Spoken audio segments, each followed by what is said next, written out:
Avec Gilles Trignard Résidence, vous êtes confortablement installé pour regarder Si on parlait. L'entrepôt du bricolage, filiale du groupe Samsé, vous présente Si on parlait.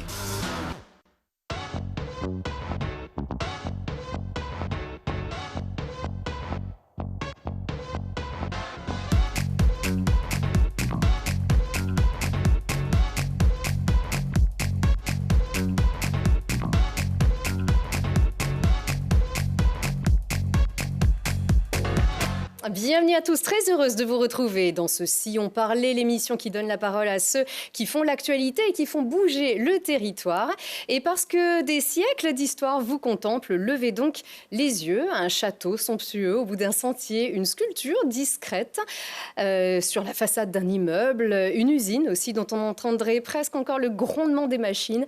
Le patrimoine raconte l'histoire du territoire jusque dans votre quotidien. Si on parlait ce soir avec ceux qui cultivent les racines du Dauphiné, qui portent la voix des pierres et du béton pour nourrir votre curiosité. Les châteaux, bien sûr, tellement nombreux que l'Isère est championne de France en nombre de châteaux. Zoom sur Pupetière, sur ces familles aussi qui ont édifié le paysage de notre histoire jusqu'au Grésivaudan. Et zoom sur le patrimoine du 19e et 20e siècle de Grenoble qui ont fait toute la singularité de la ville et de l'Isère. Merci d'être avec nous, Béatrice Ayou. Bonsoir.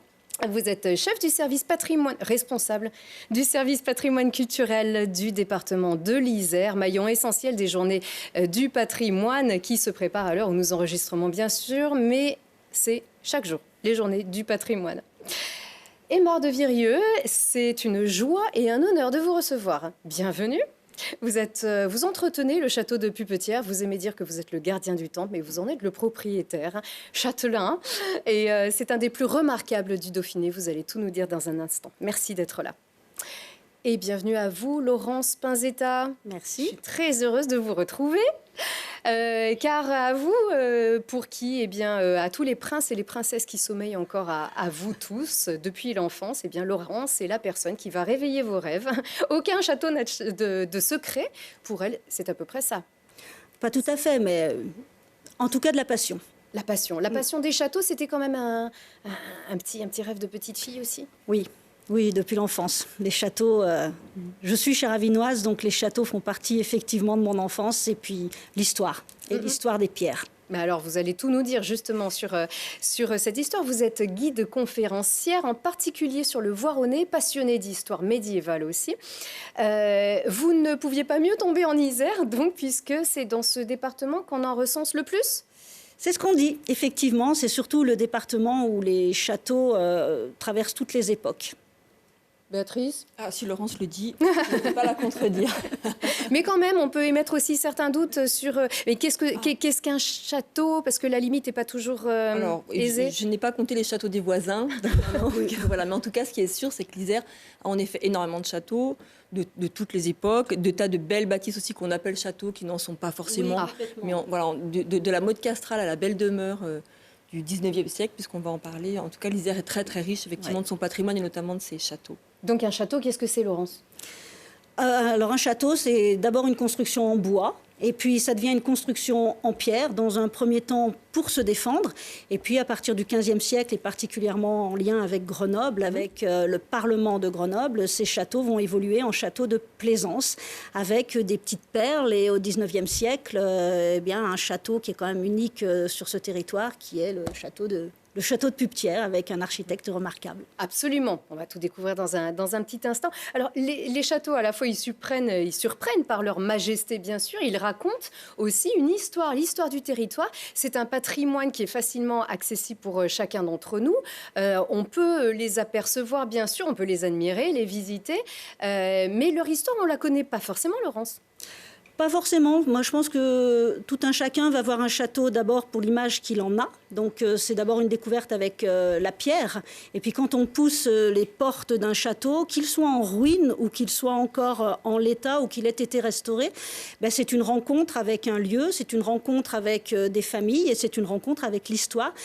mais pas que l'histoire du lieu, notre histoire en fait. Mais c'est très ancien, il faut remonter parfois. Et pour comprendre cette histoire des châteaux, il faut connaître l'histoire des familles, il faut connaître aussi l'histoire de France, des événements qui ont poussé aussi ces familles à édifier ces châteaux.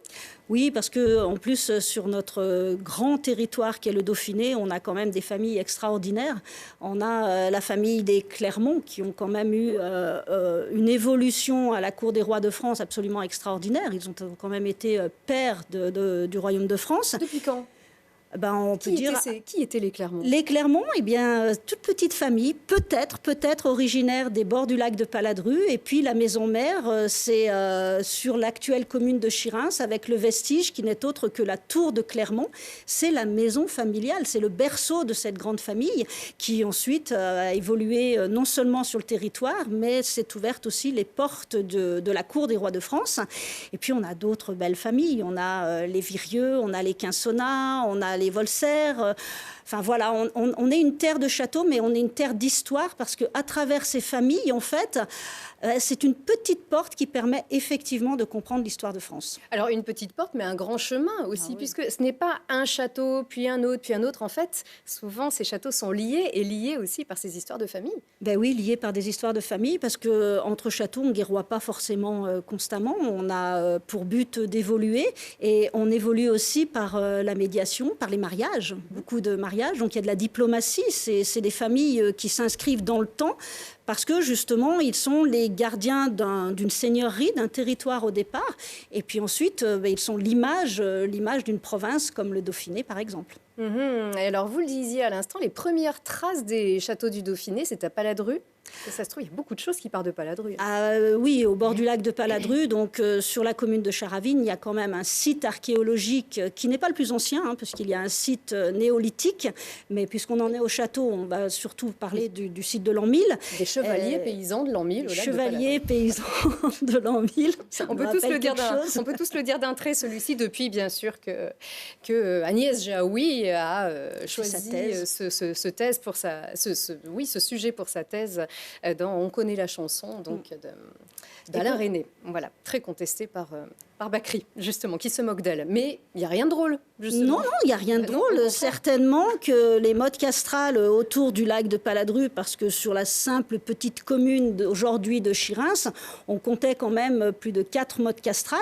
Donc certainement, l'origine, c'est ces chevaliers paysans qui ont quitté les bords du lac par rapport à la montée des eaux et qui se sont installés sur un territoire qui naturellement est vallonné. Donc au sommet de ces moraines, ils vont créer les premières mottes castrales qu'ils vont évidemment agrémenter par des fossés pour être plus protecteurs, par des balustrades qui sont en bois, des palissades, pardon, qui sont en bois. Et puis on va construire une tour en bois et au fil du temps, on va évoluer et seules les plus grandes familles vont englober les plus petites pour créer des châteaux. C'est les châteaux de pierre dont on a de très très beaux exemples dans la vallée de la Bourbre ou dans la vallée de la Valdaine par exemple. Ou par exemple ici, donc à Val-de-Virieux. Très, très précisément, avec ce château de Virieux qui est bâti sur une motte castrale aussi. Elle est naturelle d'ailleurs, cette motte castrale. C'est pas quelque chose qu'on allait construire avec... Non, au départ, une motte, c'est une protection naturelle, c'est une hauteur naturelle dont on va profiter pour pouvoir la fortifier au départ avec cette fameuse palissade en bois. La tour va devenir le symbole de la puissance, de la force. Lorsqu'on évoluera vers les châteaux en pierre, ça va être le donjon, et plus le donjon est haut, plus il atteste de la puissance de la famille. Et puis voilà, l'histoire est lancée et c'est une histoire de pierre et de famille, encore une fois, oui. Oui, alors de la pierre assez robuste avec ce château de Virieux qui est très impressionnant. Vraiment, il a coupé le souffle lorsqu'on arrive, lorsqu'on se présente devant. C'est un des plus remarquables du Dauphiné. Oui. C'est en présence de Monsieur de Virieux qui est à côté, mais il va nous expliquer le lien tout à l'heure. Je pense que c'est peut-être un des châteaux qui s'est ouvert le plus tôt à la visite. Donc je pense aussi qu'il a bénéficié de cette ouverture pour imposer une image. Et puis vous parliez tout à l'heure des princes et des princesses. C'est peut-être un château qui parle aussi déjà aux enfants, parce que patrimoine, c'est aussi s'adresser aux enfants, parce qu'il a un caractère un peu médiéval. C'est vraiment le château, au départ, le château fort, le château tout en puissance. Mais si on sait le regarder, c'est un château qui très vite va évoluer vers un château de plaisance. Et si on le regarde bien, on voit les différentes strates de son évolution en fonction des matériaux. On voit ici le galet, très typique du Dauphiné. Oui. Ben oui, parce qu'il ne faut pas oublier qu'on est issu quand même de cette fameuse fonte des glaciers qui ont modelé ce territoire. Et le Galais, il fait partie intégrante de la terre, au grand désespoir des paysans aujourd'hui encore, chaque fois qu'ils labourent. Et puis, effectivement, le Galais est présent dans toutes les constructions, et particulièrement au château de Virieu dès l'entrée. Alors, on ne peut pas visiter Virieu sans visiter Pupetière, mais on va en parler ça dans un petit instant avec vous Aymar de Virieu. Pour être complet, Laurence, vous proposez bien sûr des visites, hein, vous êtes guide conférencière, mais on peut découvrir les châteaux, les chemins des châteaux pour comprendre cette histoire? Oui, complètement. Complètement. Il y a des balades, en fait, des balades initiatiques. Alors, il y a des balades qui sont organisées. Bon, il faut pas imaginer qu'on peut faire tous ces châteaux en une journée, c'est pas possible. Mais la vallée de la Bourbe, puisqu'on est sur le château de Virieu, on a la possibilité quand même de découvrir. Si vous découvrez le château de Virieu, il faut forcément découvrir le château de Pupetière parce que c'est la continuité. Et c'est par Pupetière que le château de Virieu est re-rentré dans la famille. Donc déjà là, les deux châteaux, on a un regard sur une famille, un territoire, des châteaux qui sont complètement différents. Mais à l'entrée et à la sortie de la vallée de la Bourbe, vous avez tellement d'autres châteaux qui sont certainement un petit peu moins connus. Mais oui, il y a une histoire de château, il y a un chemin des châteaux. De toute façon, quand on en découvre un, on a très envie d'aller voir les autres. C'est sûr, et d'écouter l'histoire d'ailleurs qu'il nous raconte, ces châteaux. Alors, Lompra, magnifique, avec ses douves. On n'est encore pas très loin, hein, juste à Saint-Jean-en-Val. Voilà, on est dans l'autre vallée, une vallée parallèle. On a pour habitude de dire Saint-Joire, la ville aux 7 châteaux. Et le château de Lompra, c'est un château qui est très, très féminin, malgré les douves. Hein, c'est un des rares châteaux où on a encore la présence des douves. C'est un château qui est très féminin. Il y a un côté très aéré, très plaisant. On est plus sur, malgré que l'origine soit médiévale, on est plus sur un château de plaisance où il fait bon vivre. Et Valin? Alors Valin, lui, c'est un coup de cœur parce que Valin, il est complètement ouvert sur sa forêt. C'est un château qui a connu une très belle restauration, qui est toujours en cours de restauration, qui présente lui aussi une partie de ses toitures qui sont vernissées. Mais c'est surtout cette ouverture sur la forêt que j'ai eu la chance d'emprunter en calèche de Torchevelon jusqu'à l'entrée du château. Voilà, c'est ça aussi l'intérêt, c'est que chaque château a sa personnalité et en même temps, ils sont intimement liés parce que la famille Valin est liée avec les Virieu par mariage. De toute façon, vous ne pouvez pas visiter un château sans que, automatiquement, vous entendiez une histoire que, quelque part, vous avez entendue en visitant un autre château. Oui, c'est vrai. Nous, d'ailleurs, si on vous disait Pont-en-Royan, c'est reparti. Voilà, c'est-à-dire vous avez... Les Pruniers de Saint-André. C'est ça, les Pruniers de Saint-André, autre grande qui ont été des propriétaires de Virieu et qui ont eu aussi des domaines en Pont-en-Royan, effectivement. Alors, vous savez tous les reconnaître, vous aussi, bien sûr, Béatrice. Il ne passe pas inaperçu. Il ne passe pas inaperçu. Il m'arrive quand même de confondre certaines petites choses. Il y a vraiment des tuiles. Aymar de Virieu, ces tuiles qui sont tellement typiques qu'on retrouve sur le château de la Saône, sur le château qu'on vient de voir ici, Valin, mais aussi Pupetière, n'est-ce pas? Les tuiles vernissées. C'est ça, les tuiles vernissées. Il y en a beaucoup chez vous, on va les voir dans un petit instant. Oui, ce qu'il faut savoir, c'est que cette histoire du tuile vernissée est une véritable histoire intéressante pour le département et pour la région, parce que figurez-vous que Alphonse de Virieu, qui a reconstruit Pupetière, il a pu reconstruire Pupetière grâce à l'industrie de la tuile vernissée. Et Alphonse avait pu obtenir un contrat d'exclusivité avec Napoléon III, qui était à l'époque donc pour construire pour vendre ses tuiles un peu partout. Voilà. Et c'est comme ça que les Virieu, au 19e, ont fait un peu fortune, si je puis dire, et ont reconstruit Pupetière. Et non seulement reconstruit Pupetière, mais après, a racheté Virieu également. Alors, expliquez-nous. Direction Chabon, on va donc vous y retrouver. Vous entretenez donc ce château de Pupetière, l'un des plus remarquables du Dauphiné, je le dis avec la bénédiction de Laurence. D'abord, pour vous présenter, vous-même, vous portez ce nom de Virieu, qui est donc cette famille qui a donné son nom à la commune, déjà, qui s'appelle Val de Virieu, qui est donc juste ici à côté de Chabon. Est-ce que ça veut dire que vous êtes un descendant de cette famille? Parce que je crois qu'il y a plusieurs filiations. Je suis effectivement un descendant de la famille. Cela fait depuis 1000 ans que nous existons. Et ce qui est assez extraordinaire, c'est qu'en 1000 ans, il y a toujours eu une descendance masculine. Alors maintenant, ça n'a plus absolument aucune importance au XXIe siècle, parce que maintenant, les filles peuvent porter le nom, effectivement, qu'elles choisissent. Donc, mais il y a beaucoup de familles qui sont éteintes à cause de ça, parce que Et les filles ne peuvent pas porter le nom du père. Et c'est comme ça que les Clermont sont devenus Clermont-Tonnerre. Clermont-Tonnerre, tout à Oui, fait. parce qu'ils voulaient conserver le nom de Clermont, qui n'existait plus. Et donc, ils ont mis Clermont et derrière Tonnerre. Et les Virieux font des garçons. Voilà. En tout cas, les font depuis 1000 ans. Écoutez, on verra par la suite. Voilà, on verra, mais en tout cas, ça fait 1000 ans que ça dure. Et donc, Pupetière à Chabon, donc juste à côté de Val-de-Virieux, on va le découvrir tout de suite. C'est un château. À l'origine, c'est une maison forte. Exactement, c'était une maison forte au XIIIe siècle, qui a été construite parce que justement, Virieux était parti au Clermont par mariage. Donc la branche cadette s'est installée à Pupetière. Et puis, vous savez, les Virieux, ils étaient soit des paysans qui travaillaient soit la terre, soit ils étaient militaires. Alors, s'ils étaient militaires, forcément, ils travaillaient pour le roi de France de cette époque. Et donc, il y a eu beaucoup de militaires chez les Virieux, voilà, qui ont effectivement participé aux guerres, aux batailles, et ainsi de suite. Alors, et la Révolution lui a coûté sa peau, on va dire. Elle a été réduite en ruine, cette maison forte, à la suite d'un incendie à la Révolution. Alors, en fait, c'est un peu normal parce que François-Henri de Virieux, qui était responsable du château, eh bien, si vous voulez, travaillait pour Louis XVI. Et sa mission était de repousser les forces révolutionnaires. Et vous savez que cette région, la Révolution, a commencé avec la journée des Tuiles, ici. Juste à côté. Voilà, exactement. Donc, les Virieux n'étaient pas forcément bien vus, vous voyez. Donc, le château a été effectivement brûlé, mais il faut savoir quand même que François-Henri de Virieux, a été quand même président de la Constituante. Et donc, c'est lui qui a participé à l'écriture des droits de l'homme. Donc, il était quand même très moderne pour son temps au XVIIIe siècle. Tout à fait.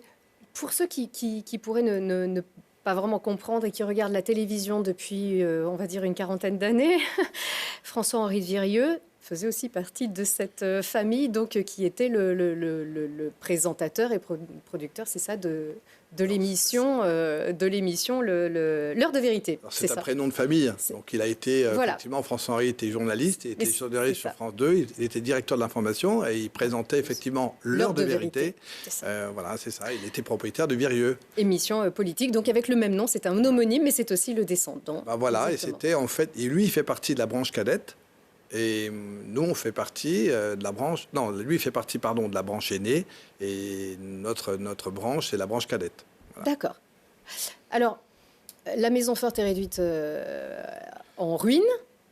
Et ce lustre qu'on a vu, ces magnifiques tuiles vernissées, à quel événement est-ce qu'on le doit? Une comtesse et un architecte. Alors exactement, au XIXe siècle, Alphonse de Virieux avait fait fortune donc dans les tuiles vernissées et il a voulu construire un château médiéval. Parce que c'était une famille ancienne. Et donc, il a fait appel à un architecte connu qui était très à la mode, qui s'appelait Eugène Emmanuel Viollet-le-Duc. Il avait restauré Notre-Dame de Paris, il avait restauré plein de bâtiments, comme vous le savez. Et il venait de terminer un château qui s'appelle le château de Pierrefonds pour Napoléon III.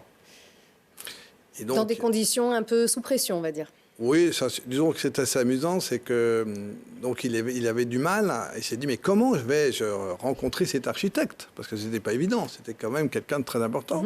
Donc il a demandé effectivement à Napoléon III, et il a demandé aussi à Mérimée d'organiser un déjeuner sur Paris. Ils ont fait un déjeuner sur Paris et ils lui ont confié la mission de reconstruire ce château de Pupetière. Et là, Viollet-le-Duc s'est fait plaisir. Il s'est fait plaisir parce que c'est amusant. Il était plus libre. Il a été fait sur un terrain totalement sec. Il a fait venir une source. Il a découvert une source à 1 kilomètre du château qu'il a complètement déviée. Il a fait des douves autour du château, des étangs. Et on a l'impression que tout ça est dans un naturel. Mais ce n'est pas du tout naturel, c'est totalement artificiel. On a même une cerve bleue, on a plein de petits ruisseaux, mais ces ruisseaux sont des ruisseaux surnaturels et qui embellissent bien sûr le château et qui font de ce château quelque chose d'exceptionnel. Elles ne sont pas les seules, il y a aussi à l'intérieur ces magnifiques bibliothèques. C'est exact. Il s'est rendu compte aussi que dans la région, il y avait des galets. Alors il a mis, vous pouvez remarquer sur les façades, les galets en pesquis. Vous voyez, comme ça, en écailles de poisson. Et c'est très joli. Et il a associé ça avec de la brique et de la pierre.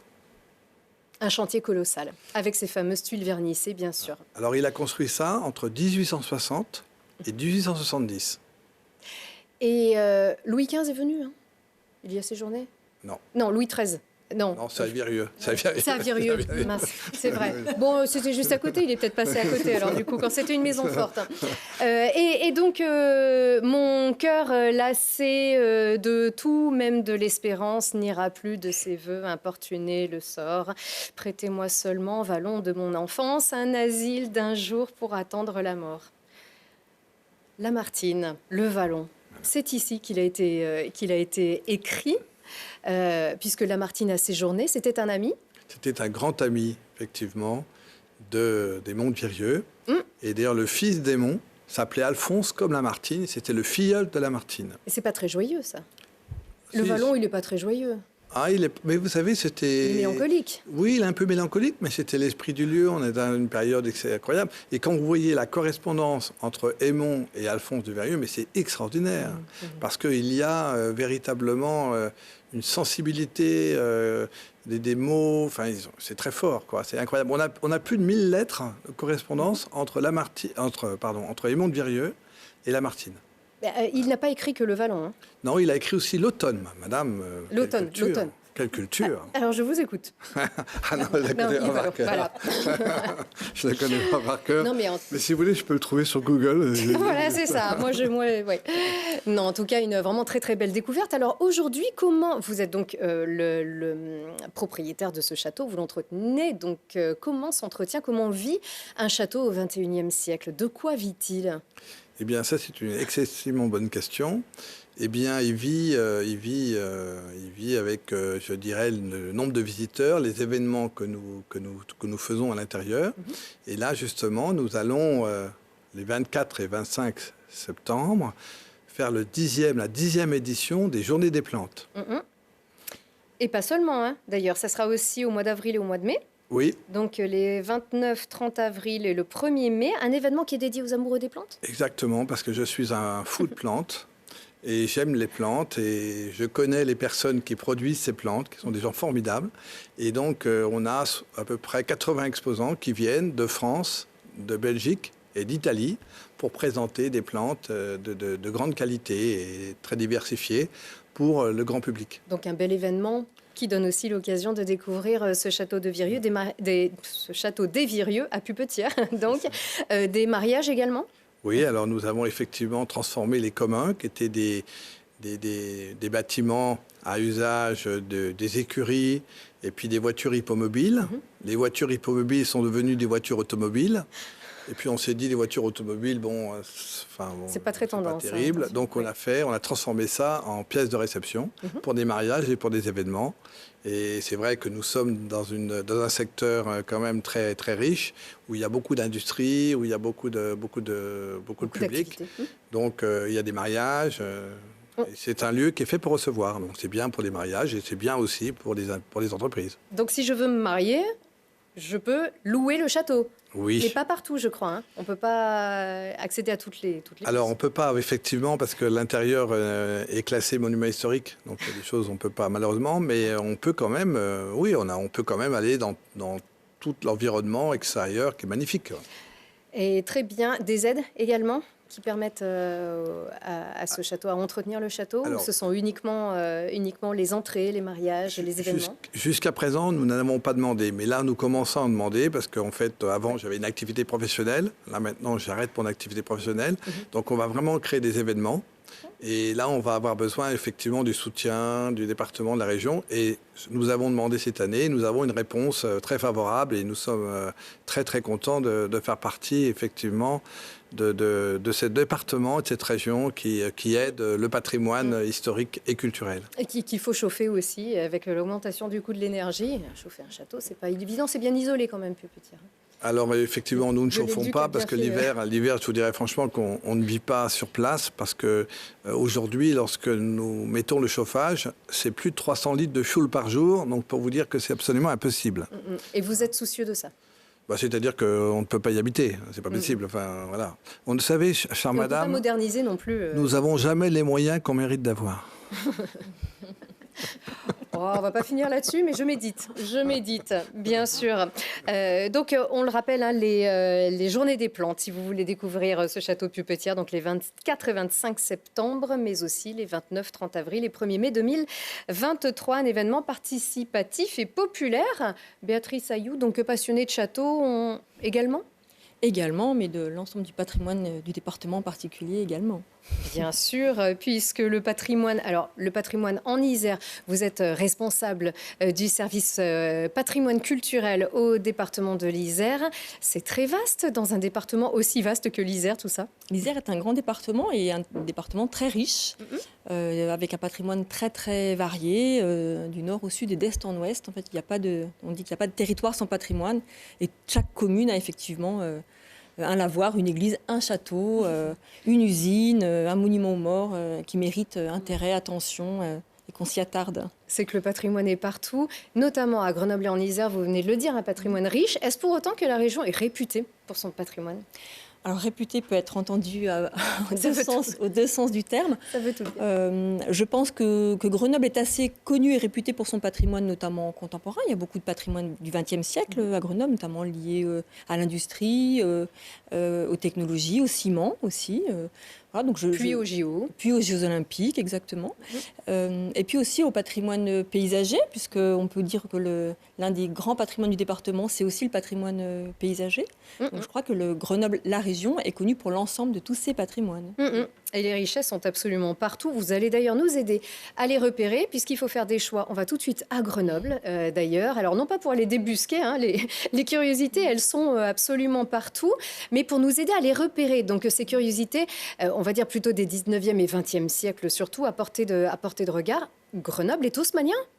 Grenoble est haussmannien. Grenoble s'est aussi beaucoup construit, effectivement, sur les sites d'anciennes usines, d'anciens sites industriels qui ont laissé pas mal de place, en effet, au 19e siècle pour la construction de nouveaux immeubles, de beaux immeubles, passés parfois richement décorés. Donc là, les fameux éléphants du centre-ville, à l'entrée de la place Grenette, avec un matériau, effectivement, qui est le ciment moulé qu'on retrouve aussi sur nombre d'édifices. Sur ces Vespasiennes qui sont très grenobloises. Vespasiennes, très grenobloises, effectivement. Les plus belles pissotières de France, on peut le dire. Qui sont plus si nombreuses d'ailleurs et qui sont un patrimoine à part entière. Hein. Oui, alors celle-ci en plus elle est complète, hein, avec la pomme de pin, avec la petite protection. Il y en a certaines, il manque la pomme de pin, mais ça a été imité en tout cas. Tout à fait, elles ont été beaucoup copiées. Donc le béton, alors on voit que sur ces immeubles typiquement grenoblois, un socle en pierre robuste et le dessus en ciment, parce qu'on peut tout faire avec le ciment, on peut le reproduire à l'envie et c'est beaucoup moins cher. C'est beaucoup moins cher, le matériau était en effet à disposition, puis il y avait un savoir-faire aussi, c'était une technologie moderne de l'époque, avec un vrai savoir-faire grenoblois, une matière première à disposition. Même à l'intérieur. Hein. Voilà, de multiples possibilités. Et en effet, les mosaïques, les carreaux de ciment ont beaucoup orné les entrées des immeubles du 19e. Et Grenoble a su rebondir justement sur cet essor du béton qui était à portée de main. Ah oui, tout à fait, parce que les carrières, effectivement, la matière première est vraiment locale. Et puis, il y a eu quand même de belles et grandes constructions en ciment à Grenoble, à Tourpéré, par exemple. Fait partie vraiment de ces constructions qui ont donc début 20e, mais qui ont vraiment marqué aussi marqué son empreinte, cette technologie et ce patrimoine de la ville. Oui. Alors, la tour Perron, on la voit dans un instant, c'est évidemment ce qui se voit depuis le plus loin avec les trois tours.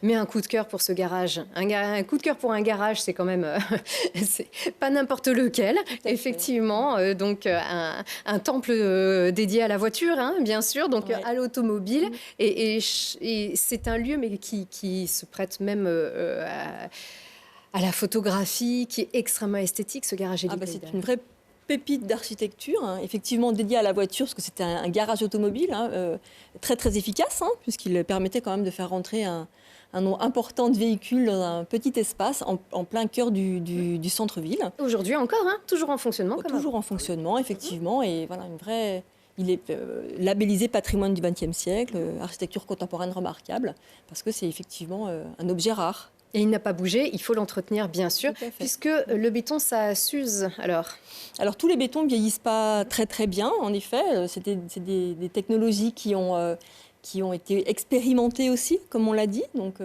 voilà, parfois le vieillissement n'a pas été anticipé. Puis tous les monuments en ciment ou en béton n'étaient pas non plus faits pour durer, et ils ont duré parce qu'on a souhaité les conserver. Donc voilà, là on voit par exemple la tour Perret, en effet, qui est l'œuvre d'Auguste Perret, donc qui lui a donné son nom, qui est un patrimoine très très fragile. Qui mérite beaucoup d'attention parce que c'était un savoir-faire tout à fait particulier et précieux et emblématique de la ville en plus. Alors pas facile à restaurer, et surtout dans le soin de la tradition. Quel béton employer, de quelle manière, quelle technique, comment stabiliser. C'est un beau chantier, bien sûr, cette restauration de la tour Perret. La tour Perret qui évoque bien évidemment l'exposition universelle et donc cette prospérité du territoire avec cette fameuse houille blanche. Entre autres, héritage industriel, les papeteries, ça c'est aussi l'un de vos coups de cœur. Cette maison Bergès qu'on peut voir et visiter aussi à l'occasion des Journées du patrimoine, bien sûr, mais également tous les jours de l'année, bien sûr. Vraiment, ces témoignages de cet héritage industriel, c'est une marque de fabrique à la grenobloise, à l'iséroise, on va dire. Ah bah, tout à fait, la maison Bergès, donc c'est l'un des 11 musées du département. Bergès, c'est un homme qui a vraiment marqué de son empreinte, de son savoir-faire, de son ingéniosité. Il était ingénieur, il le revendique, mais qui a vraiment marqué le territoire. Alors en mettant en œuvre effectivement des procédés industriels qui aujourd'hui encore sont en œuvre et d'où a découlé toute la partie de la prospérité du territoire et du département de l'Isère. On aurait pu en citer aussi bien d'autres de ces sites remarquables auxquels on peut accéder directement, bien sûr. Évidemment, la vallée de la Romanche avec ce patrimoine hydroélectrique, avec la maison Keller, le pavillon Keller. Donc il y a énormément de sites qu'on peut regarder, qui ne se visitent pas toujours d'ailleurs. Qui ne se visitent pas toujours. Donc là, il y a un site exceptionnel qui se visite actuellement, régulièrement, mais également pour les gens du patrimoine, qui est l'usine des Vernes, qui est une centrale hydroélectrique construite justement par Keller, mais qui, au-delà de la technologie mise en œuvre pour produire l'électricité, est là aussi un bijou d'architecture. C'est un petit château, finalement, dédié à la production d'électricité. Et aujourd'hui, on peut le visiter, effectivement, tant sous son aspect technologique et industriel que sous son aspect architectural, artistique. Je regarde Laurence puisqu'elle officie effectivement régulièrement sur ce site-là pour le faire découvrir aux visiteurs. Et grâce à vous, les Isérois connaissent davantage leur patrimoine. Est-ce qu'ils s'y intéressent beaucoup ? Alors, modestement, j'ai envie de croire que oui. C'est votre mission. Voilà, c'est l'une de mes missions, en effet. Donc, on met quand même beaucoup d'énergie dans la connaissance, notamment pour les Journées du patrimoine, qui sont vraiment l'occasion de mettre la lumière sur...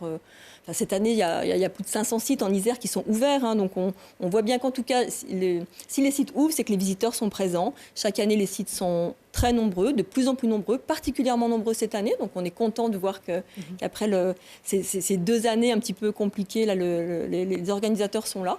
Et je pense que le public est toujours au rendez-vous pour les Journées du patrimoine, notamment. En Isère particulièrement, mais aussi partout en France. Donc voilà, je pense qu'il y a effectivement un vrai intérêt pour les vieilles pierres, mais pas que. Voilà.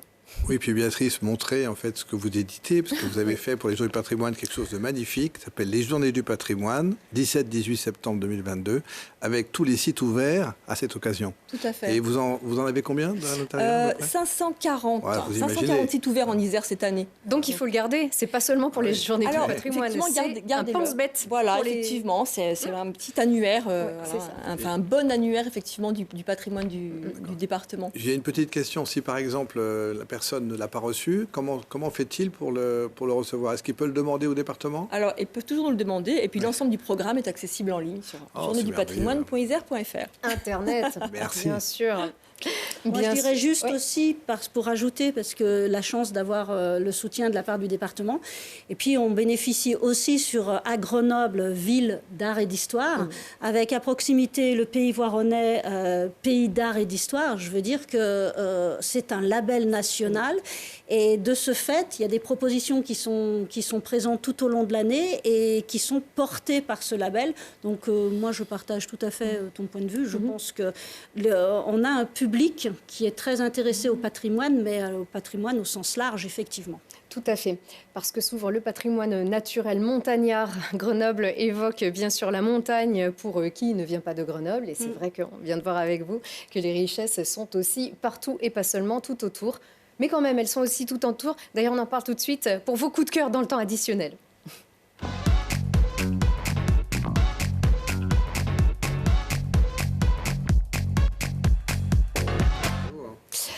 Vos petits coups de cœur. Alors, on a parlé de tout ça. Il se trouve aussi derrière nous, pour vous, Aymar de Virieu. C'est le patrimoine naturel de Grenoble. Donc Grenoble, c'est un... Oui, le patrimoine naturel, c'est extraordinaire. Dans une cuvette, vous avez des montagnes tout autour, des environnements. On n'est pas très loin de la Chartreuse, du massif de Chartreuse, pas très loin du Vercors. Enfin, c'est incroyable. Quand on voit l'environnement de Grenoble, c'est formidable. Aucune ville n'est comme ça en France. Absolument. Parfois, les montagnes pourraient effacer la ville, mais non, tout est complémentaire, finalement. Nous avons même des glaciers. Oui, qui sont encore là, fou. Pourvu que ça dure, bien sûr. Béatrice Ayou, contemplation. Contemplation, bon, je ne suis pas très loin finalement de ce que vient de dire Aymar de Virieu, puisque c'est une expo au musée Hébert, c'est une exposition au musée Hébert, effectivement, donc l'un des 11 musées du département. Exposition du patrimoine qui environne vraiment Grenoble, mais plus largement des Alpes, par une artiste qui s'appelle Ji-Young Dae-mol Park, une artiste coréenne, et qui restitue les Alpes avec énormément de douceur, de luminosité et d'énergie. Et l'exposition est vraiment... rend vraiment compte de ce patrimoine paysager, naturel, merveilleux qui nous entoure. Et puis le lieu est magnifique, une belle maison d'artistes au milieu d'un beau parc. Bien sûr. Et une église, pour terminer avec Laurence. Ouais, moi, un petit coup de cœur vraiment cette année pour une petite église nichée dans un tout petit village qui s'appelle la Bâtie-Divisin. Oui. Et qui vient d'être merveilleusement bien restaurée. C'est une église néo-byzantine, c'est une des rares qui existent dans la région Auvergne-Rhône-Alpes, avec des habitants passionnés pour ce patrimoine. Et encore une fois, à la veille des Journées du patrimoine, il y a une association, une toute petite association patrimoniale dans ce village. Et vraiment, j'invite tout le monde à aller la découvrir. C'est une petite pépite. Un village absolument charmant, avec la vue sur le lac de Paladru. Non. Pas de la Bâtie-Divisin, non, on n'a pas. Mais on n'est pas loin, par contre. On n'est pas loin. On est à 2 encablures du lac de Paladru. Mais on n'a pas la vue. Mais justement, ça permet de voyager. Si vous parlez d'église, il y a le département de l'Isère qui a une église absolument remarquable à côté de Saint-Pierre de Chartreuse, où il y a un artiste qui a fait quelque chose de magnifique. Vous voyez de quoi je parlais? Je crois, Arcavas. Oui, exactement. Bien sûr, ça aussi c'est un coup de cœur. C'est mignon comme tout, c'est magnifique. Ah oui, j'ai été très très touché quand j'ai vu cette exposition à l'intérieur de cette église. Ça m'a beaucoup touché. Saint-Hugues de Chartreuse. Pardon? Saint-Hugues de Chartreuse, exactement. Exactement. Eh bien, il y a encore tellement d'idées, bien évidemment, de découvertes sur ce territoire. 540. Merci à vous. Voilà, 549. Allez. Merci à vous, vraiment, d'être venus. Aymar de Virieu, Laurence Pinzetta et Béatrice Ayou pour faire vivre encore plus que jamais ce patrimoine qui est déjà très vivant. Bien sûr, en tout cas, merci d'attiser vraiment nos curiosités et bien, à une prochaine fois, l'année prochaine, bien sûr. Mais le patrimoine, c'est tous les jours. Merci à vous. Au revoir.